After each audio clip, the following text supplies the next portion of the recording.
RTI Live News. Ask for right. Warangal జిల్లా చెన్నారావుపేట మండల కేంద్రంలో తెలంగాణ రాష్ట్ర తొలి ముఖ్యమంత్రి కేసీఆర్కి కాంగ్రెస్ ప్రభుత్వం రాజకీయ కక్షతో సిట్ నోటీసులు జారీ చేయడాన్ని ఖండిస్తూ ఆదివారం బీఆర్ఎస్ మండల పార్టీ అధ్యక్షులు మాల్నె వెంకన్న ఆధ్వర్యంలో నల్ల బ్యాడ్జీలతో ర్యాలీ నిరసన ధర్నా సీఎం రేవంత్ రెడ్డి దిష్టిబొమ్మను దహనం చేశారు. కక్ష సాధింపు రాజకీయాలను తెలంగాణ ప్రజలు ఎప్పటికీ సహించరని, అవసరమైతే రాష్ట్ర వ్యాప్తంగా ఉద్యమాన్ని ఉధృతం చేస్తామని మాజీ ZP floor leader Peddi Swapna Reddy హెచ్చరించారు. ఈ కార్యక్రమంలో మండల నాయకులు, కార్యకర్తలు, పార్టీ శ్రేణులు తదితరులు పాల్గొన్నారు.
జై తెలంగాణ సీఎం సీఎం సీఎం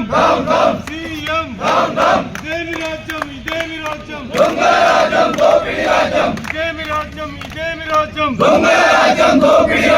ఇదేమి రాజ్యం ఇదేమి రాజ్యం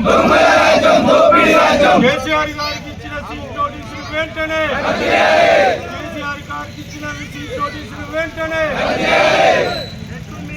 జై తెలంగాణ